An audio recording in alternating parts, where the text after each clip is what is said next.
Sveiki, mylimi literatūrinės mašinos žiūrovai.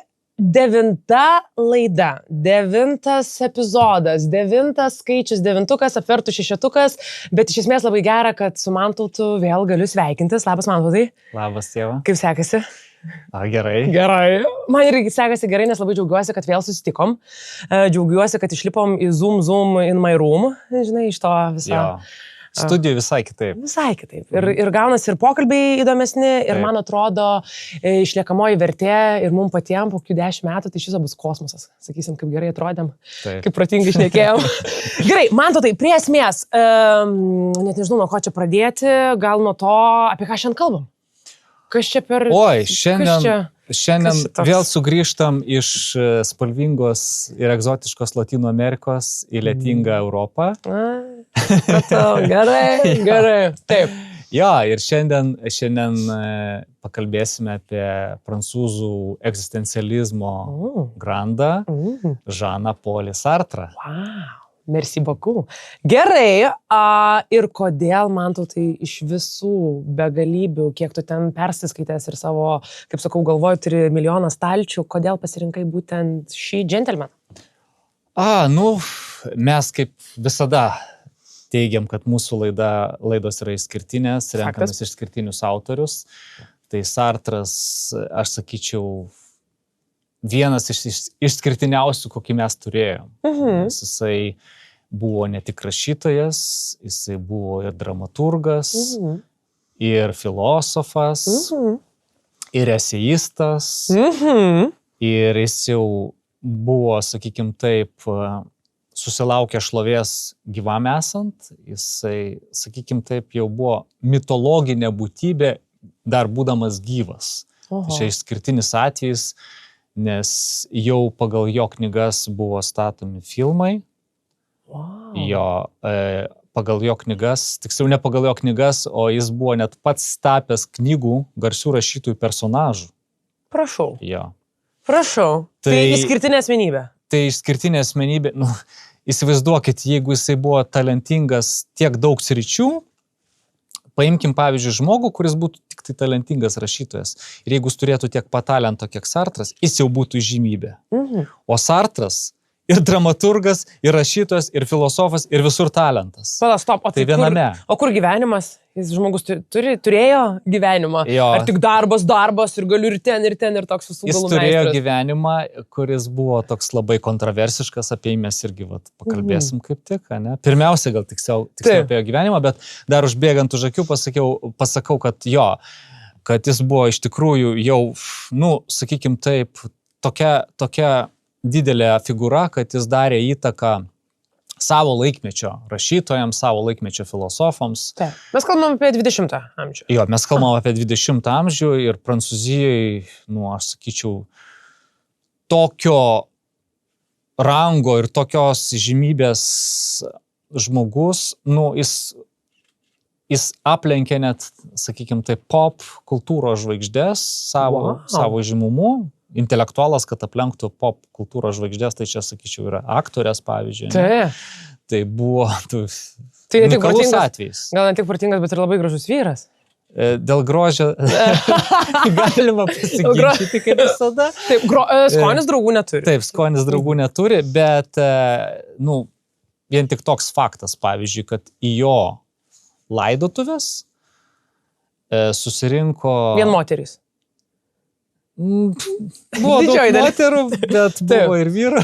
Bet ką aš norėjau pasakyti, kad jo laidotuvės susirinko apie 100 000 žmonių Paryžiuje. Tai įsivaizduokit, jeigu jo draugė Simone de Beauvoir, apie kurią mes irgi daug pakalbėsim, negalėjo prisikasti iki, kaip sakant, numirėlio.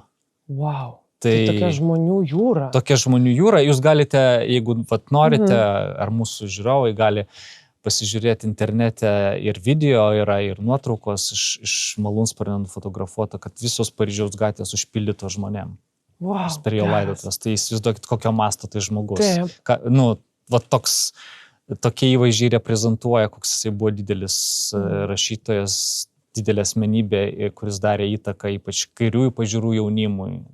ta prasme. Viskas, man tu tai mano dėmesį tikrai turit ir visų žiūrovų dėmesį turit. Papasakokite, kas šį per žmogus, kur gimė, kaip prasidėjo jo kelionė. Visada įdomu sužinoti šiek tiek apie žmogų, kad vėliau galima būtų kalbėti apie jo garsius ir garsiausius darbus. Jo, tai pradėt gal reiktų nuo to, kad jisai gimė 1905 metais Paryžiuje. Skirtingai nuo Kamiu, pavyzdžiui, kuris visą laiką lyginamas su Kamiu, ne, tai jisai augo buržuaziniai, pakankamai pasiturinčiai šeimoje. Jo tėvas buvo karininkas, tarnavo karinėme laivyne ir mirė, susirgo šiltinę, plaukėdamas prie Indokinijos krantų ir mirė, kai Sartrui buvo 15 mėnesių. Jo, ir mama tada su Sartru, su mažu Sartru, kaip sakant, persikėlė gyventi pas savo tėvus, pas senelius ir Sartrą iš esmės augino seneliai. Jie buvo pakankamai griežti, religingi, močiutė buvo katalikė, senelis protestantas, jo, ir jo net neleido į mokyklą. Bet jis buvo toks gabus, jam samdė korepetitorius, nes jie turėjo galimybę tam. Tai pasiturinti šeima. Pasiturinti šeima, žodžiu, jo, bet jis aprašęs yra savo santykius su seneliais ir su savo mama knygoje Žodžiai, kuri beje išleista lietuvių kalba. Jo, Lemots. Ir ten jis aprašęs tą vaikystę, kad jis jau toks buvo uždaras vaikas, mėgdavo skaityti. Jo, mes čia kalbėjom apie grožį, tai nebuvo jis išvaizdus vaikas ir šiam didelė trauma buvo, nes vaikai jo vengė. Vaikai jo vengė, su juo nenorėdavo žaisti ir jam tai buvo, kaip jisai pats sakė, visos traumos ateina iš vaikystės, tai jam daug traumų buvo iš vaikystės ir jisai daug skaitė ir, kaip sakė, jo geriausi draugai tai buvo atrasti knygose. Jo, tai va, daug skaitė. Ar galima sakyti, kad tai buvo jo savotiškas pabėgimas nuo realybės? Jo, grinai, tai buvo jo pabėgimas nuo realybės. Bet kai jam buvo 12 metų, mama ištekėjo, jis turėjo patėvį ir nelabai smylėjo to patėvio. Tai gerai, normalus. Kaip jis citavo vieną prancūzų rašytoją, kuris irgi turėjo blogus santykius su patėviu, Bodleras, man atrodo, tai jis sako, kai turi tokį sūnų, kam tau dar reikalingas patėvis? Taip, būtent. Tai Sartras irgi taip mąstė, bet, dėja, mama nusprendė kitaip. Ir aišku, jisai įstojo į prestižinę Paryžiaus aukštąją mokyklą. Paryžiaus aukštoji normalinė mokykla tai buvo, sakykim taip, geriausia mokykla visoje Prancūzijoje aukštoji. Jo. Ir jisai... Bet ten turi patekti dėl to, kad, ten gali patekti dėl to, kad turi daug pinigų, ar dėl to, kad tu esi protingas, žinot, kaip būna kai kurie... Dėl to, kad esi protingas. Ir aišku, ir pinigų reikėjo tikriausiai, bet visų pirma, taip, tu turi išlaikyti tuos stojamuosius egzaminus ir visą kitą. Ir jisai, kas įdomiausia, tai jam nebuvo problemų. Tik tai keista, kad jisai turėjo metus dar palaukti, nes jisai baigė metais vėliau, nes neišlaikė baigiamojo egzamino, kas keisčiausia. O kai jau dar kartą laikė po metų, išlaikė geriausiai iš viso kurso, nors tame kurse buvo žymų žmonės tokie kaip Levi Štrosas ir taip toliau. Ir jisai susirado savo pirmąją meilę būtent universitete. Taip, dėl dar norėjau, kas gal buvo mergaitė, dėl kurios ir nepavyko iš pirmo karto. Net ten dėmesys buvo. Taip, man atrodo, aš dabar bijau pameluot, bet 29, man atrodo, metais jisai susitiko Simone de Beauvoir. 29, Simone de Beauvoir, kuri buvo irgi labai gabi. Jinai kaip tik užėmė antrą vietą. Jisai pirmą, jinai antrą. Gabumų lentelėje. Gabumų lentelėje, bet jie susipažino ir jie, tokie buvo labai išsilavinę, egzaltuoti, ta prasme, nepriklausomi. Ir jie sudarė paktą, kad mes gyvensime, sakykim taip, draugystėje visą likusį gyvenimą. Taip. Bet leisime visišką laisvę vienas kitam. Tai reiškia, kad tu gali eiti turėti meilužių, aš galiu eiti turėti meilužės. Palauk, kaip šitas paktas vadinasi? Visai įdomina, man atrodo, čia... Jie tiesiog pavadino slaptas paktas ar kažkas panašaus jo. Man girdit čia patarimai, gyvenime poroms, jeigu ką, yra tokie dalykai. Intelektualai taip daro. Intelektualai taip daro, reiškia. Galima ir mums. Mes galėtume pasimokyti iš jų. Jo, jie sėdėdami prie Luvro, ant suliuko, jie nusprendė, kad tą paktą vis reikės atnaujinti kas 2 metai, bet galiausiai jisai paskui buvo atnaujintas, tiesiog jie pragyveno iš tikrųjų 51 metus kartu. Jo.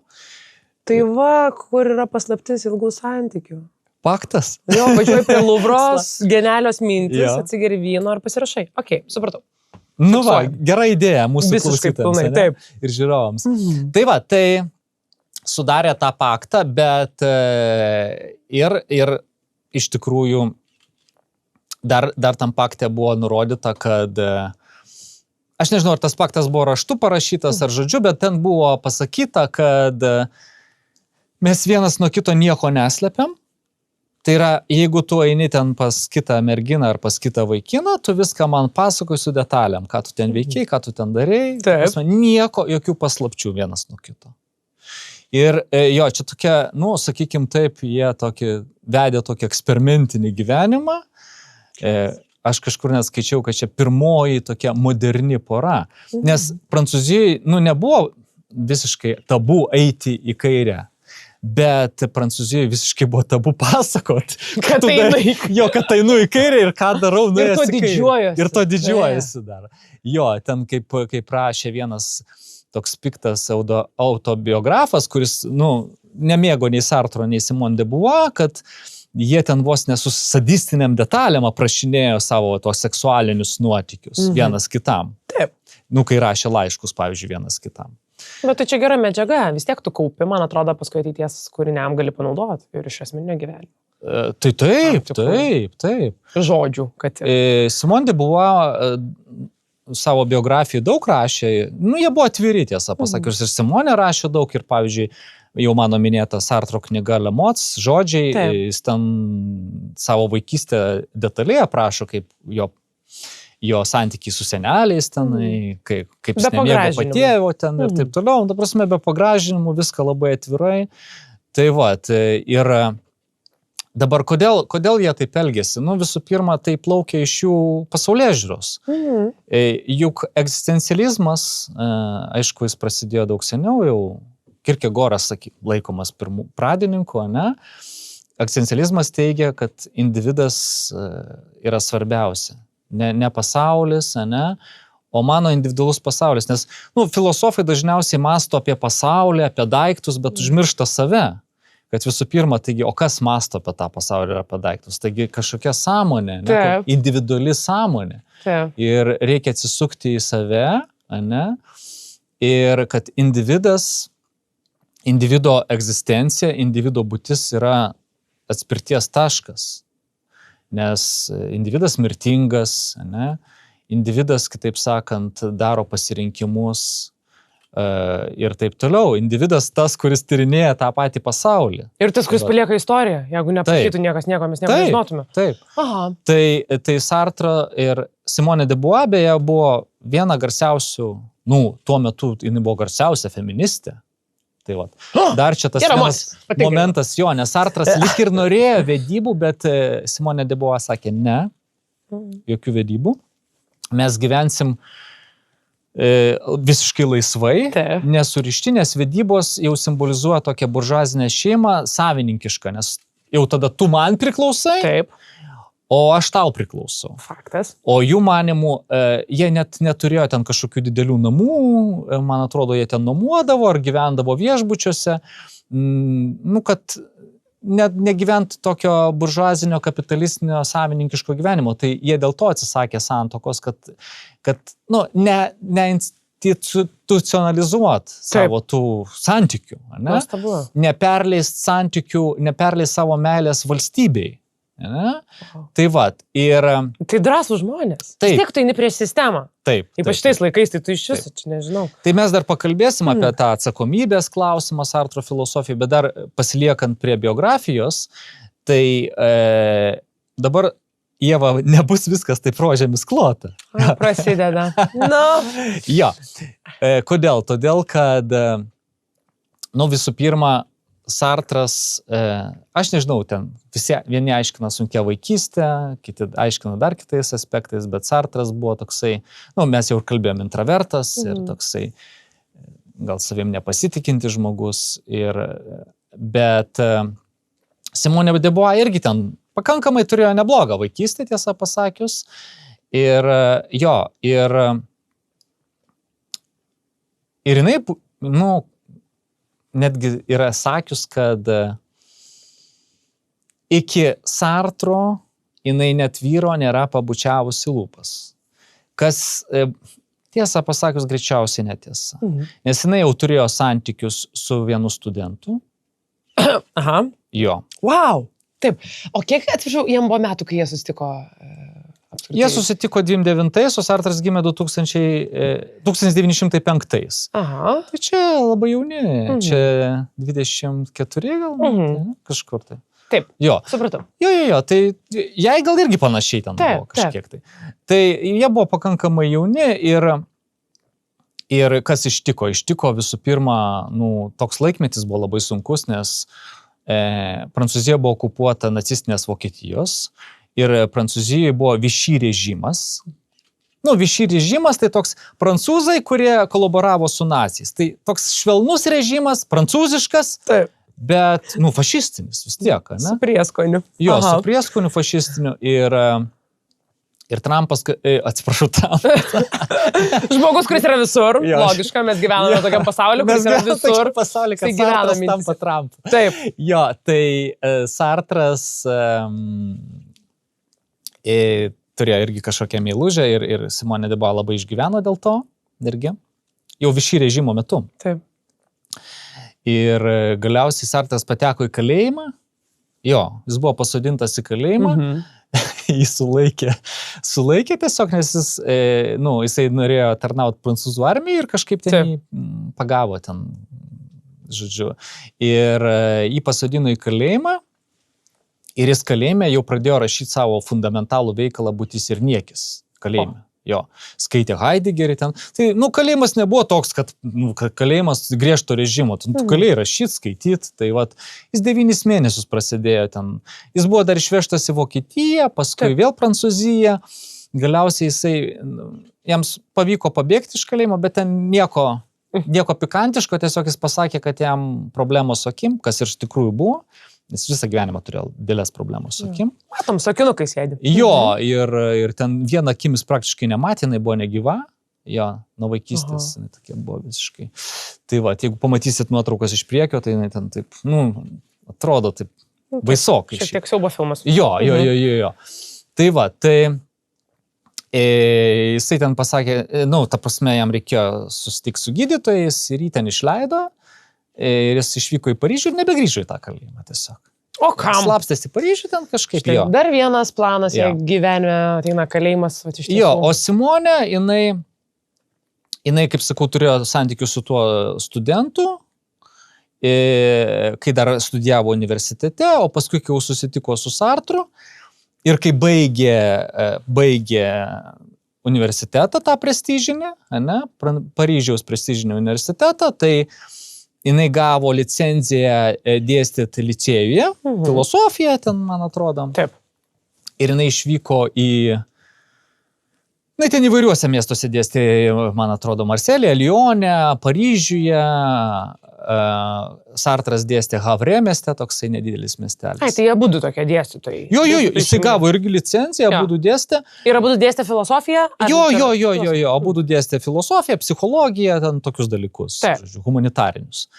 Ir Simone de Beauvoir, žodžiu, pradėjo naudoti savo statusu ir pradėjo, ją žavėjosi irgi ten studentės jaunos ir jinai pradėjo tą studentės verbuoti. Jo. Kviestis pas save į namus. Taip. Ir, nu, žodžiu, užsiminėt, kaip dabar mes vadinam children abuse. Jo. Aš tik galvau, kad gal tiesiog filosofiją skiepit, kad ten tą feminizmą kažkaip pradėdavo nuo to, pradėdavo nuo to, bet tie santykiai pereidavo ir į kūniškus prisilietimus, o galiausiai ten tikriausiai baigdavosi ir lovai. Tai vat, ir ne tik tai, jinai nepaslaptis, kad tas studentės norėdavo perleisti Sartrui. Jo. Čia tai šeiminėlė. Taip, va, tai aš sakau. Ieva, tai idylė, žinokit, netokia graži. Baigėsi tie paktai. Jo. Iškerpam idėją, kad pasirašyt. Jo, galiausiai. Bet čia kažkoks iškrypimas, čia, skamba kaip... Tais laikais tai nebuvo taip labai, kaip dabar čia būtų. Jo. Kaip dabar tai būtų tai išnaudojimas. Faktas. Vaikų išnaudojimas. Nes ta studentė, ta mokinė, atsiprašau, jai ten 17 metų buvo jau. Tai ir ten... Jo, ten yra, dabar jau biografai žino ir jų pavardės ir visa kita, tuo labiau, kad viena mokinė pasiskundė savo tėvams. Tai normalus sveika, manau. Natalie Sorokin, jinai emigrantė emigrantų dukra iš Rusijos, iš Sovietų Rusijos. Tai tai dar jinai išnaudojo vaikus, kurie, lengvai pažeidžiami, kurie, tuo labiau, kad žavisi jos to statusų ir taip toliau, ir juos lengviau paveikti. Tai emigrantų vaikus išnaudojo, įsivaizduokit, tokius dalykus darė. Jo, ir viena mokinė tiesiog atsisakė, kad jai Sartras buvo šlykštus ir jinai sakė ne. Taip. Bet kai kurios mokinės, tiesiog santykiavo su Sartru. Yra tokių duomenų, kad jos buvo antiek apraizgytos. Laisvos. Jo, laisvos. Nori visko išgyvenimo. Taip, tuo labiau, kad Sartras irgi žavėjo savo intelektu visų pirma, ne išvaizda, bet intelektu. Ir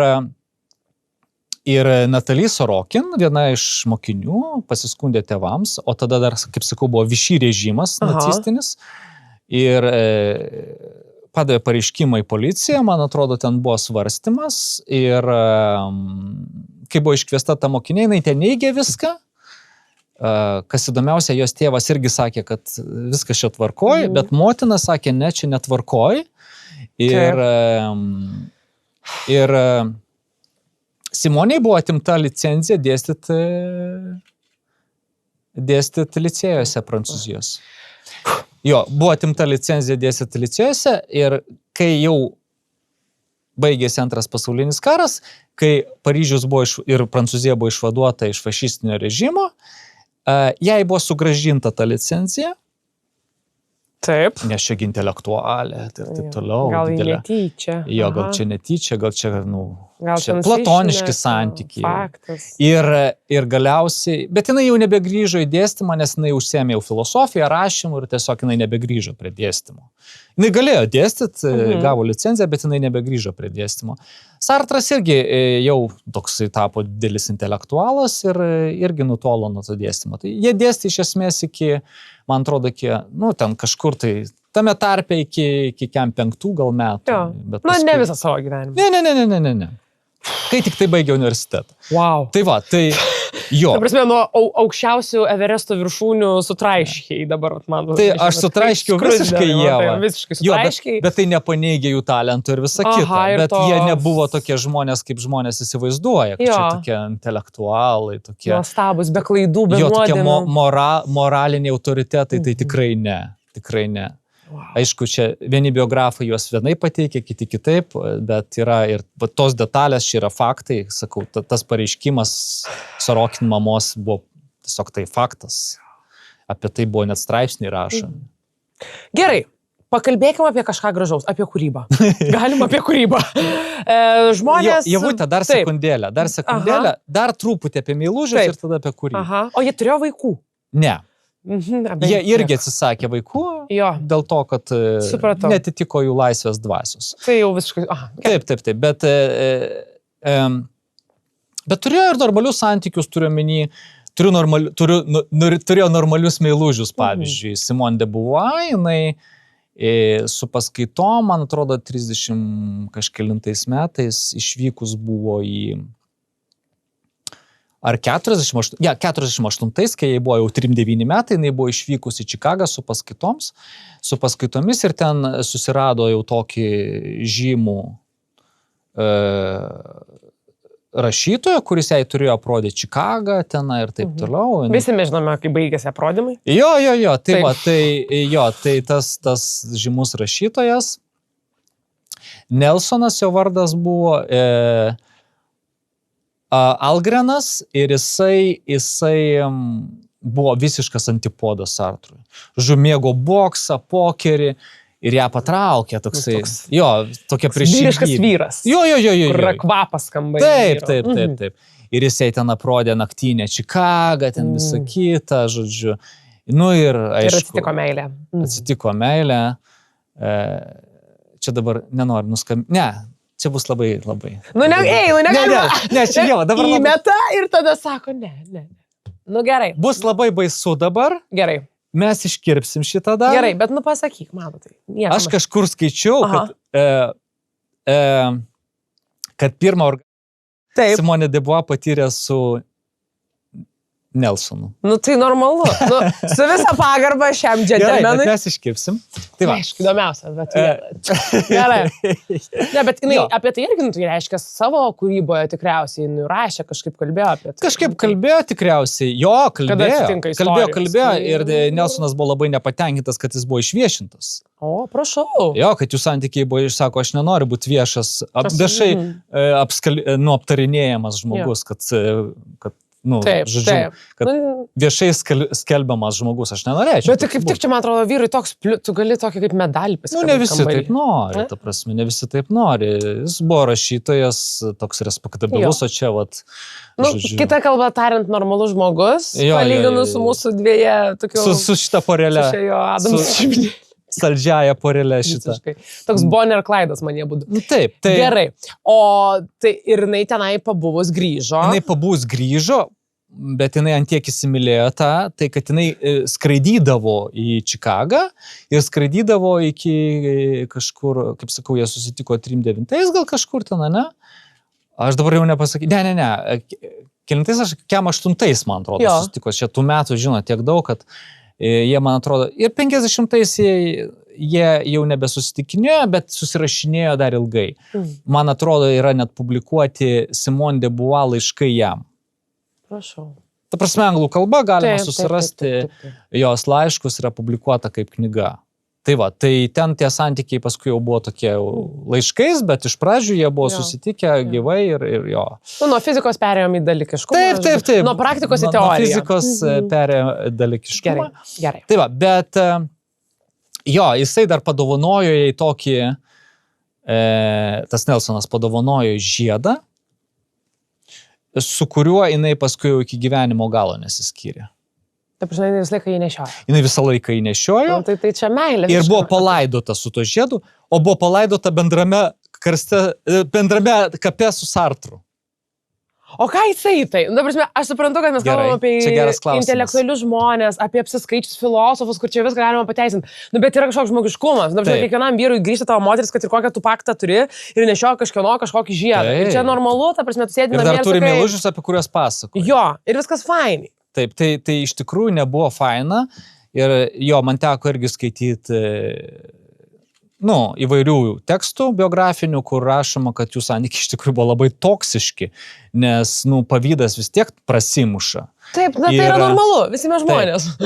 Ir Sartras net yra pasakęs, kad jeigu tu nori būti laisvas, tu turi atsisakyti aistrų, nes aistros tave daro nelaisvą, tu tada pavydus, tu tada nepatenkintas ir tu tada kankiniesi. Tai va, jeigu tu nori būti laisvas, tu turi atsisakyti aistrų. Ir iš vienos pusės tu turi leisti kitam žmogui būti laisvam, bet tu turi nuolat kovoti su savo pavydu ir su savo aistromis.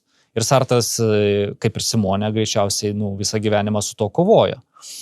Nes Sartras, kai jisai lankėsi Lietuvoje, beje, Sartras buvo Lietuvoje, jo, ir vaikščiojo po Nidos kopas, kaip aš juokauju, vaikščiojo po šventą Nidos žemelę, ir jeigu dabar mes vaikščiosim per tas kopas, gal ten dar likę molekulių nuo Sartro batų. Viskas gan logiška. Jo, įsivaizduojat. Ir dabar Nidoje yra pastatytas paminklas Sartrui. Tai kas nebuvo. Aha. Man tik tai po laiko atėjo mintis, kad mes galėjom laidą nufilmuoti prie to paminklo. Įsivaizduokit, kokia laida būtų. Dalį reiks galvoti, mąstyti. Dar nieko, dar turėsim vieną laidą apie Sartrą. Gerai, tai va, tai ir Nidoje,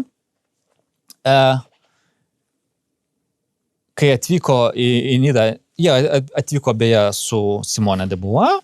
Kartu. Jo, bet šalia vis vaikščiojo tokia Lena Zonina, šalia Sartro. Jinai buvo... Kuri jam aprodinėjo Nidą. Jo, kuri jam aprodinėjo Nidą. Simone nelabai buvo patenkinta, kad trinasi, nes iš tų liudininkų šaltinių, kiek man teko skaityti vėlgi, tai kad Sartras daug malonesnis buvo su Lena, negu su Simone. Prašau. Jo, ir jinai gali, Simonė, o jisai negali. Tikra moteris. Nu, ta prasme, jeigu jinai pavydė. Nu, tai taip. O jinai pati pateisina. O jam negalima, ne? O jie, tu kokiam. Tai jinaigi parūpindavo net moteris Sartrui. Tai apie ką mes kalbam. Jo. Tai kodėl šitą jai nepatiko? Nu, čia jau vėlesnis laikas, čia jau, man atrodo, 60 kažkelintais metais. Supratau. Jo, čia jau jie... Jau nebegalima. Pažiūrėkit, jau čia pagyvenę žmogus. Čia beje Lietuvoje nuotrauka daryta. Tikrai kur? Vieno iš kavinių, gal Palangoj, gal Nidoj. Kažkur pajūry. Kažkur pajūry, o gal net ir Vilniui, nes jie lankėsi ir Vilniui, buvo ir Kaune. Geras. Tai va, tai čia Sartras jo kaviniai, man pasirodė tokia labai egzistenciška nuotrauka, nes Sartras toks vienas sėdi. Kai tokį gyvenimą gyveni. Jis dažnai minėdavo savo herojus, kurie sėdi kavinėse, kurie lanko kavinėse ir išgyvena tą būties beprasmybę būtent kavinėse, žiūrėdami į padavėjo tą darbą mechaninį, kuris visiškai beprasmis ir taip toliau. Tai va, tai man šitą nuotrauką pasirodė labai gera, nes yra dar geresnių Sutkaus nuotraukų, bet, kaip sakau, šitą nuotrauką tokia simboliškai labai gerai atitinkanti tą egzistencializmo dvasią. Tai va, tai ta Lena Zonina, jinai, kaip dabar žinoma, buvo saugumo darbuotoja. Tai kaip ir logiška, jinai juos saugojo. Jinai juos saugojo, bet saugumo darbuotoja ta prasme, kad jinai sovietinio saugumo darbuotoja, ne kaip apsauginė, bet kaip ta, kuri, sakykime, organizuoja, kad nesusitiktų su netinkamai žmonėms, kokiais disidentais ten ir taip toliau. Nes prie Sartro ten buvo prileidžiami tik tai tam tikri žmonės, žymus rašytojai, kaip Mieželaitis. Tai dėl to toks ir vargšas vienas ir sėdi, va nieko neprileidžia, tai ir sėdi su taureliu. Sutkus ir tai, jie nežinojo, kad jis fotografas. Jis galvojo, kad čia toks bičiukas, kuris domisi literatūrą ir jisai padarė fantastiškų nuotraukų. Jis paskui nusintė tas nuotraukas Sartui ir Sartas buvo labai patenkintas. Kai kurias nuotraukas net įsidėjo į savo knygas, pavyzdžiui, kur ten Sartras eina kopomis vienišas, toks įspūdinga nuotrauka. Pagal tą nuotrauką yra paminklas, mano minėtas, Nidoj pastatytas. Taip, sužiūrėt. Jo, gerai. Tai galėsim su visa kūrybinė grupė nukeliauti. Tai jau dabar reikės. Jo. Gerai. Tai ta Lena Zonina, atsiprašau, dar ten tie santykiai irgi nutrūko, nes Sartras buvo toks nepastovus, jisai tai sakė, kad Sovietų sąjunga yra kaip pavyzdys, tai sakė, kad Sovietų sąjunga yra ne kaip pavyzdys ir kad... Toks neapsisprendęs. Kad jisai dar radikalesnis, nes aš kai skaičiau jau toj sovietiniai chrestomatijų apie Sartrą, ten apie Sartrą jau labai blogai atsiliepta, kad Sartras tapo radikalų ir neaišku, kur jo karjera pakryps. Tai vat, kai jis grįžo iš Sovietų sąjungos, jis ten tokius davė interviu, kur sovietam nelabai patiko. Jo, ir jisai ten dar buvo įsisegęs Mao Dzedungo kažkokį ženkliuką, kur jau, sovietam irgi tai nepatiko. Ne Leninas, ne? Faktas. Jo. Kažkokia nesąmonė. Tai va, tai Sartras, kitaip sakant, tai kritikavo Sovietų sąjungą, tai gyrė Sovietų sąjungą ir galiausiai jisai, toj chrestomatijų rašoma, kad jis jau pavadintas radikalu, nors prieš tai pasitiko ten su gėlėmis, beje, jam įteikė Ramunių puokštę didžiulę, kai jis nusileido. Bet daug kas labai nusivylė, nes galvoja, čia toks intelektualas, gražus, o jisai toksai mažas žmogeliukas su žvairom akim, žodžiu. Mes čia nestetai, bet turiu omeny, kad nusivylę jį pamatė, bet jis pats sakė, kad jis pats tą suprato ir jisai pats sakė, kad mano tas magnetas, kuris manyje yra, tai yra ne mano išvaizda, o mano intelektas. Va čia. Tai pakalbam, jo kūriniai. Jau labai smalsu, nes vis tiek bet kokiu atveju mes tikimės, kad griebsit į rankas ir jo kūrybą. Taip. Kas čia? Apie ką tai ir ką jo privaloma paskaityti? Bent jau 3 privalomi dalykai. Taip, kas privaloma paskaityti? Ką privaloma? Privaloma paskaityti, aišku, daug kas šitą knygą vadina egzistencializmo Biblija. Taip. Tai jo yra debiutinis romanas Šleikštulys. Aš sakyčiau, jis nėra autobiografinis, bet jis ten aprašo tokį išgalvotą miestą, kaip Markesas Makondo, bet Makondo taigi tas miestelis, kuriame jis gimė, tiesiog kitas pavadinimas, Arakataka. Tai čia aprašomas miestas, kuriame jis mokytojavo, Havras, jisai Havro mieste mokytojavo, kai baigė universitetą, ir jis aprašo pagrindinis veikėjas yra Antuanas Rokontenas, kuris yra toks nevykęs rašytojas, labai primena Sartrą. Tik Sartras vykęs rašytojas. Aš garsiai to nesakiau, čia jūs. Jo. Jo, ir jisai rašo apie tokį markizą, tokį istorinę asmenybę, romaną, bet ir tą romaną metą ir galiausiai jisai dienas stumia kavinėse vėlgi, eina į kiną ir viskuo šleikštisi, nes jam viskas šlikštu, jam viskas atgrasu, jam viskas beprasmiška. Tie žmonės sako, sekmadienį jau ruošiasi darbui, o man, sako, visos dienos vienodos. Ar pirmadienis, ar sekmadienis, man viskas tas pats. Tai žodžiu, toks aprašytas, mes visi esame išgyvenę tokį jausmą. Jo. Kiti mėgsta vadinti depresiją. Jo, tai dėl to aš Sartrą mėgstu, kad jisai perteikia labai gerai tą tokį pasaulio beprasmiškumo jausmą. Jis yra meistras tame. Aš sakyčiau, jis geresnis negu Camus šio požiūriu. Jo. Wow. Jo. Jis geresnis negu Camus. Camus yra toks moralistas, jis moralizuoja jo. Aš sakyčiau, jeigu tokį paimti palyginimą, tai Sartras būtų kaip prokuroras. Jis viską vertina labai griežtai ir jis yra negailestingas, o Camus būtų advokatas, jis bando pateisinti visą laiką. Jo. Tai jo kūriniai tokie. Jo, ir jis netgi, kai buvo išsivadavimas iš okupacijos jau, ir ten buvo kolaborantai, kurie kolaboravo su naciais. Ir Camus su kitais intelektualais parašė laišką, kad ten toks kolaborantas buvo, bet kuris buvo intelektualas, bet kolaboravo su naciais ir jam buvo skirta mirties bausmė. Ir Camus parašė laišką, kad neskirkit tam žmogui mirties bausmės. Tai Sartras ir Simonė de Beauvoir atsisakė pasirašyti laišką ir tas žmogus buvo nuteistas mirties bausmė. Tai va, tai...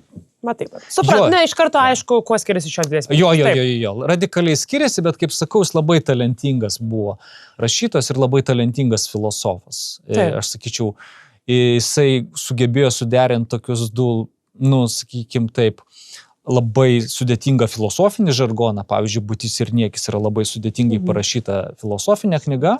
Taip. O jo, Šleikštulys ir kitos knygos, pavyzdžiui, Siena, yra labai lengvai skaitoma. Siena, mes lietuviškai turime jo. Turime Šleikštulį, Sieną, turime čia neatsinešęs dar žodžiai. Taip, apie kurios pasakojat.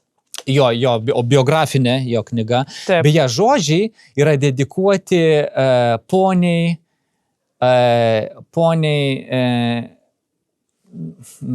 tai meilužiai, kaip aš mišau jos. Lenai Zoninai, poniai Z. Tai įdomu, kas tas Z? Tiesiog gal pamiršta Z raidelę ir žodžiai. Jo, poniai Z dedikuoti žodžiai, beje, už kuriuos jisai gavo Nobelio premiją 64 metais. Tai va, tai neatsitiktinai. Tais laikais dalindavo Nobelio premijas už tikrai aukšto lygio literatūrą. Tai Sartras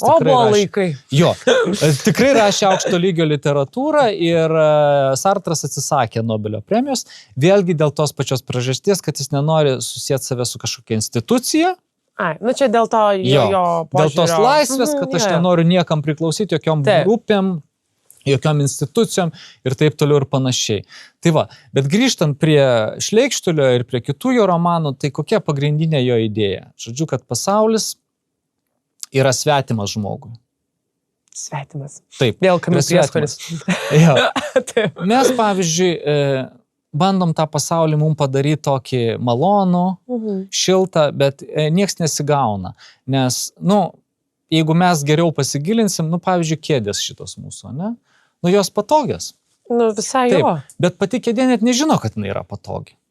Ta prasme, mes čia primetam pasauliui savo vaizdinį, ne?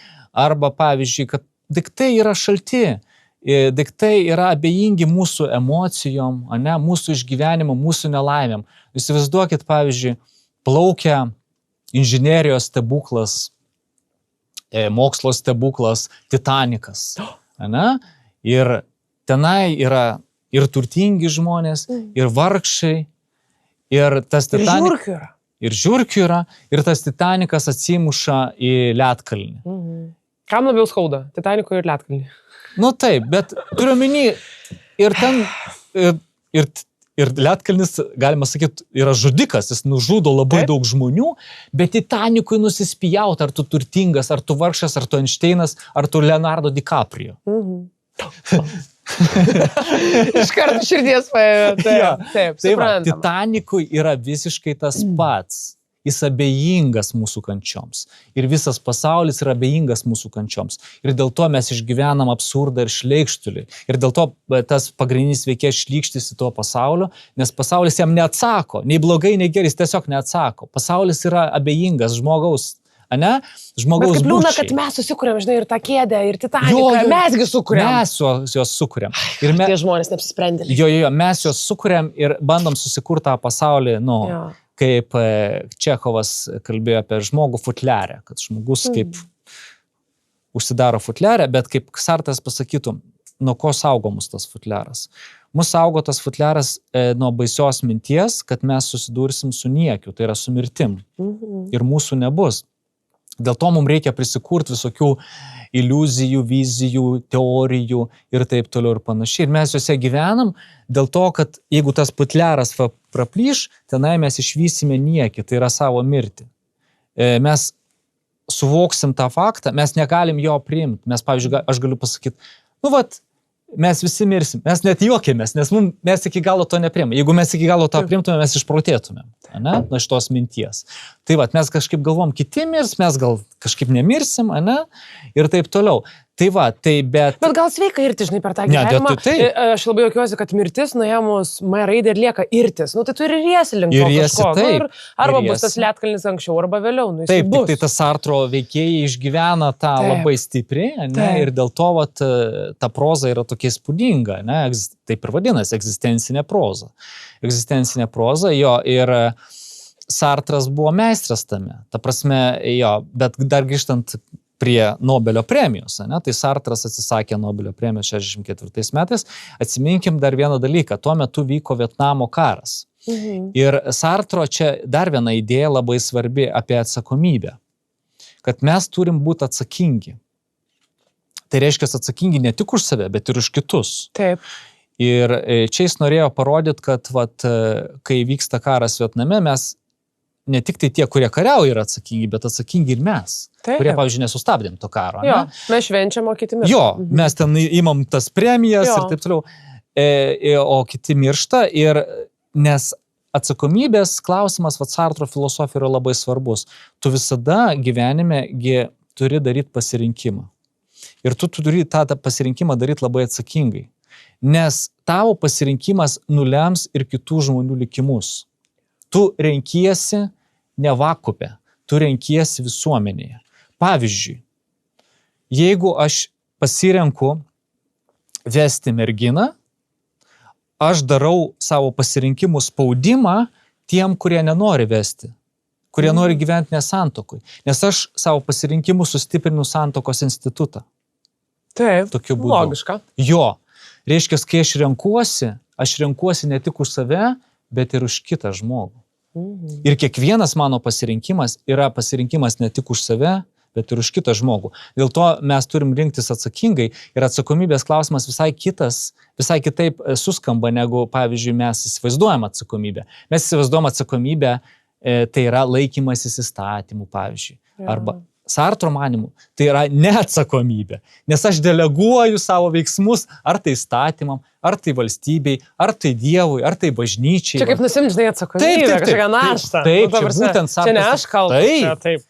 Čia ir Sartas ir kalba, kad šituo veiksmu tu nusiemi atsakomybę nuo savęs. Taip. Pavyzdžiui, vestuvės, kai tu patiki savo santuoką valstybei, ir tenai pasirašot vedybinę sutartį, kad ten tiek turto atiteks ten po skyrybumą, tu jau deleguoji savo galias kažkokiai tai anoniminiai instancijai.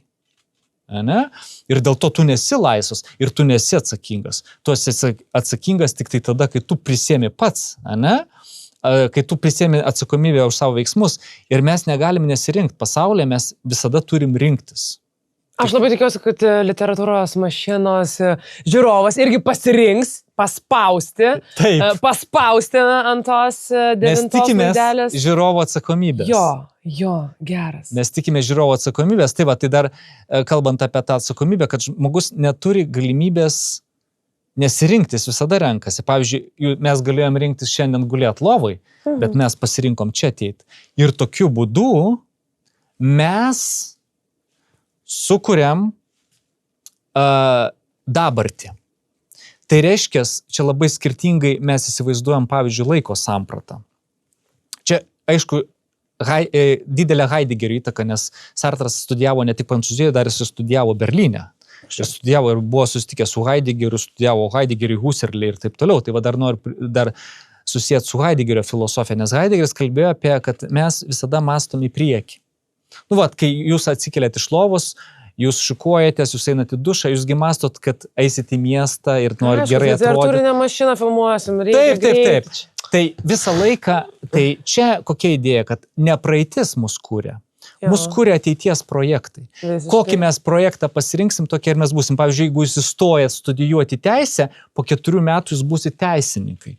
Tai jūs savo pasirinkumu sukuriat kažkada momentą, kuris jūs bus jūsų dabartis. Taip. Tai, kad dabartį kūrė ne praeitis, ne iš praeities mes stiprybę semiam, kaip himne dainuojama, giedama, o ateitis kūrė mūsų dabartį. Pavyzdžiui, norit, aš dabar jums padarysiu performansą. Ieva, aš dabar prieisiu prie jūsų ir apsikabinsiu. Norit, aš sukursiu šitą dabartį? Aišku. Aišku, kad nori. Taip. Žiūrėkit, kas čia įvyko? Iškart geriau. Kas čia įvyko?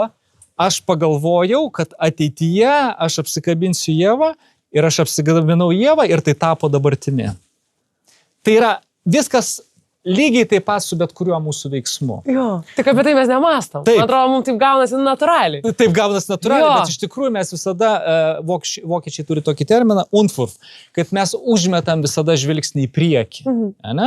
Sartras naudoja kitą žodį projektas. Kad mes visada projektuojam save į ateitį, užtat Sartro manimu mes visada gyvenime turim turėti kažkokį gyvenimo projektą. Nes tas projektas nulems, kuo mes būsime. Ir tas projektas mums sukurs prasmę, nes šiaip prasmės nėra, mes prasmę turim susikurti patys. Tai prasmės nėra ir laimė dar ar nelaimė ta, kad mes neturim esmės. Mes esam niekis. Pradžioje mes esam niekis ir mes turim susikurti esmę. Užtat Sartro ta tezė, kurie išsakyta egzistencializmas yra humanizmas jo filosofiniai knygoje, kad egzistencija eina pirmiau už esmę. Reiškia, mes pirmą egzistuojam, o tik paskui susikuriam esmę. Taip. Man atrodo labai graži mintis, kurią galima ir užbaigti visą šį pokalbį, nes man atrodo, čia mes galėtume kalbėti ir kalbėti, visą laiką yra malonu girdėti man to mintis. Visą laiką malonu, Ieva, su jumis susitikti. Wow, net rankos vėl šlapios, dėl to, kad labai sunku, nes iš vienos pusės kaip ir turėtum to žmogaus nemėgti. Kalbėjom apie autobiografiją, bet dviprasmiški jausmai. Taip, aš visada išgyvenu dviprasmiškus jausmus, galvodamas apie Sartrą, iš tikrųjų. Savo, man po literatūrinės mašinos irgi buvo dviprasmiški jausmai, kur reikia toliau daryti. Ačiū jums, mylimi žiūrovai, tikiuosi, kad susitiksim jau 10-oj jubiliejinį. Ir aš dar norėčiau vieną Sartro sakinį užbaigti. Mūsų šitą nuostabią laidą, kad, kaip jisai sakė, mes negalim pasirinkti epochos, kurioje mes gyvensime, bet mes galim pasirinkti save toje epochoje. Gerai. Tai renkuosi toliau dalyvauti literatūrinės mašinos važiavime į priekį ir sutiksim 10 laidą. Taip. Ir tradiciškai. Iki kitų. Oreva.